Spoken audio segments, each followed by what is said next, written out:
ngusut bansos yang dibagikan oleh Presiden Jokowi, bansos presiden, gitu ya. Karena nilainya itu waktu itu yang dibagi-bagikan yang sering dilempar-lempar Pak Jokowi dari mobil yang dibagikan depan istana itu loh Bung Rocky, bansos itu maksudnya. Itu kan nilainya 900 miliar.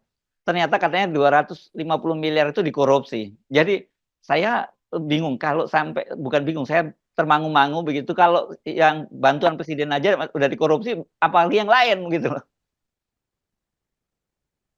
Kan siapa yang nilep duit itu? Ya pasti pertama adalah relawan, yang kedua adalah lembaga survei. Kan semua itu kan sulap menyulap data dimaksudkan untuk membujuk rakyat percaya pada fungsi dari bansos itu. Jadi sekali lagi dengan mudah sebetulnya KPK mulai aja sidik tuh berapa banyak uang yang lenyap itu dimanipulasi oleh lembaga survei, dimanipulasi oleh relawan. Nah sisanya baru diperiksa itu pejabat-pejabat daerah tuh, itu lebih mudah lagi tuh karena ada polanya tuh kan, apa namanya, diturunkan kualitas beras, diturunkan bahkan goodie bag itu bisa dipalsukan itu. Jadi semua hal yang dulu kita curigai sekarang mulai bisa dibuka itu kan. Nah itu pentingnya ingatan itu tidak bisa ditutup walaupun data-data kita udah hilang. Kita masih ingat bagaimana bansos itu dibagi-bagi pada orang-orang tertentu, lingkungan kepala desa bahkan dibagi-bagi keluarganya doang tuh. Anggota DPR dapat jatah untuk bagi-bagi bansos kalau dukung Jokowi. Kan semua itu kan ada di dalam catatan kita, catatan yang masih segar di ingatan kita, bagaimana kasakusuk Jokowi membagi-bagi bansos itu untuk menimbulkan efek elektabilitas bagi dia atau bagi putranya. Ya, tapi maksud saya begini, ini kan yang mengkorup ini pasti suppliernya gitu, dan suppliernya dan pasti bagian pengadaan lah. Kalau ini kan pasti kalau untuk begini berarti sekretariat istana dong ya.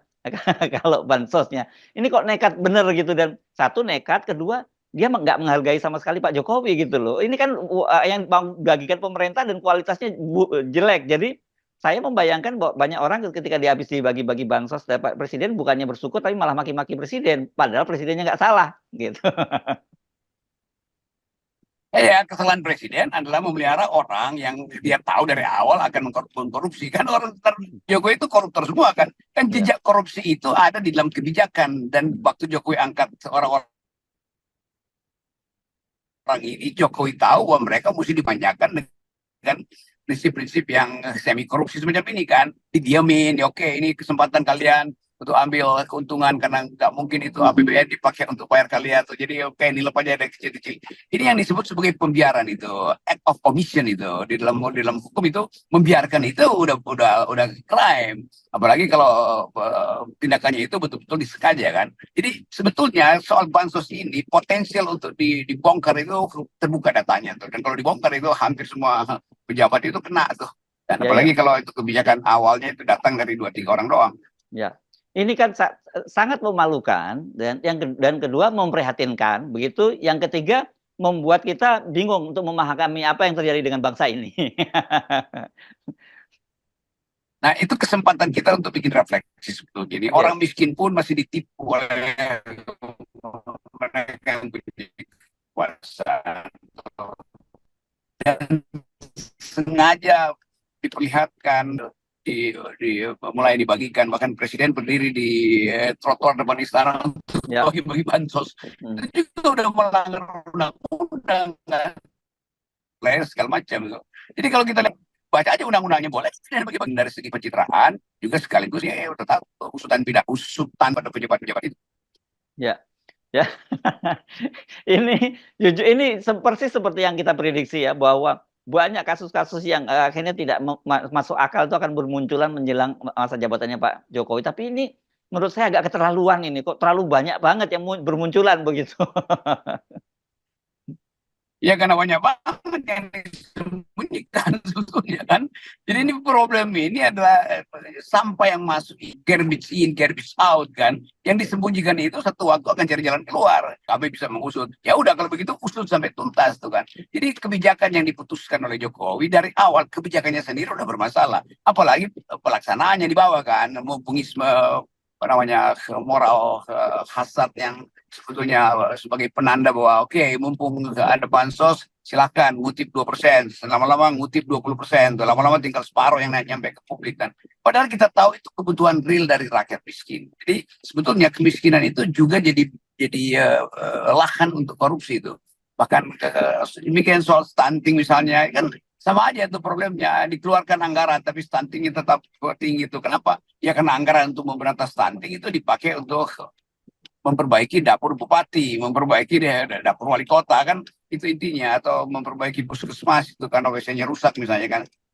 Tidak terwujud di dalam pengertian yang tepat itu, bahwa stunting itu ada beli makanan untuk ibu hamil, bukan untuk memperbaiki puskesmas. Puskesmas itu lain lagi itu fungsi anggarannya itu. Tetapi hal semacam ini kan diabaikan aja. Nah sekarang orang mulai tuntut, apalagi media sosial karena prinsip harus diviralkan dulu, mulai terbuka satu-satu. Nah KPK bagus juga, dia mulai sadar fungsi dia dan membongkar aja semua hal, bukan sekedar soal bansos, tapi semua akibat dari kebijakan Jokowi selama tahun politik. Nah itu yang mesti dibongkar.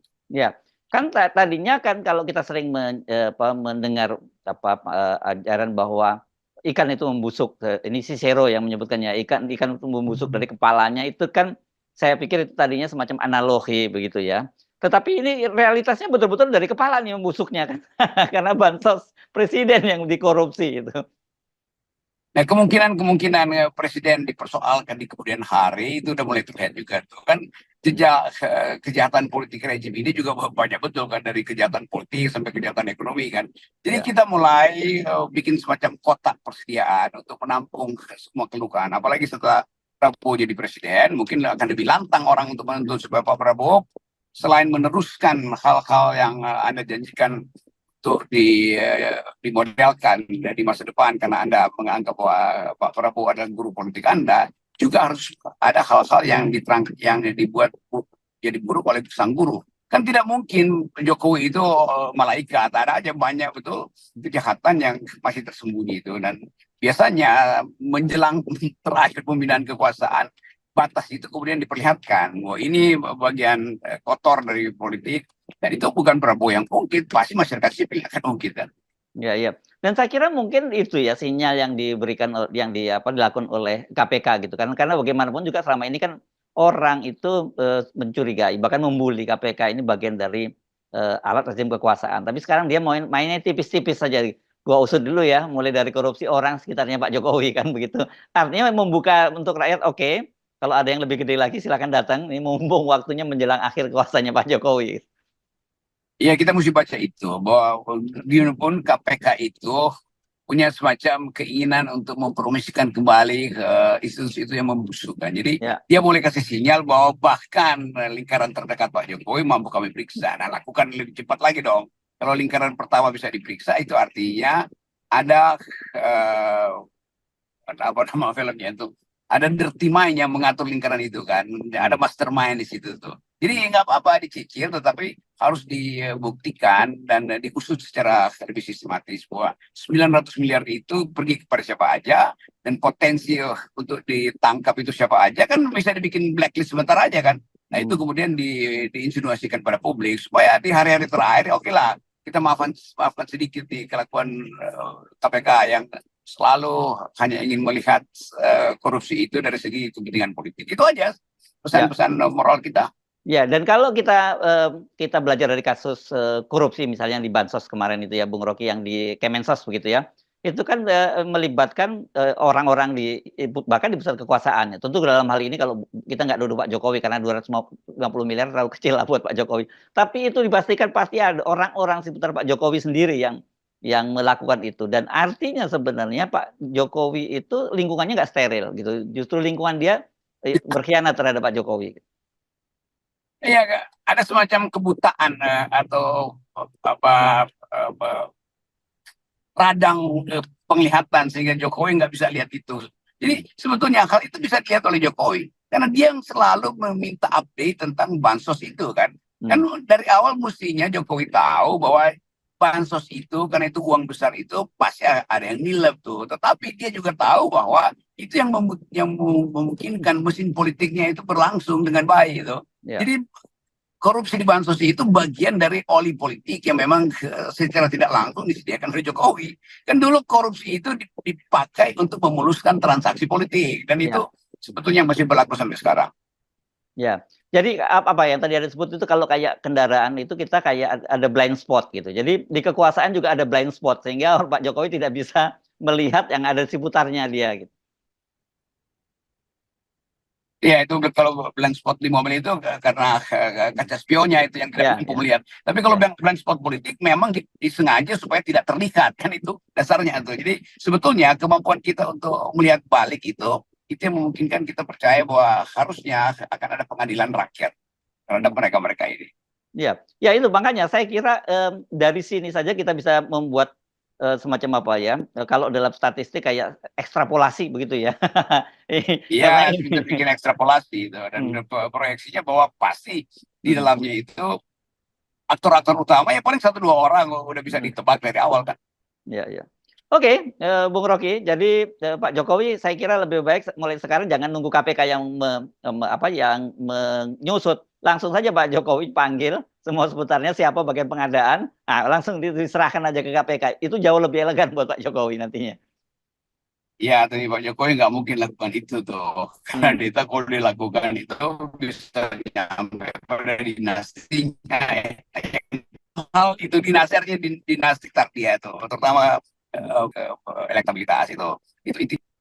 Yes. Oke, baik. Terima kasih, Bung Rocky. Ya, kita nolkan semuanya, Bung Rocky. Yes. Ya.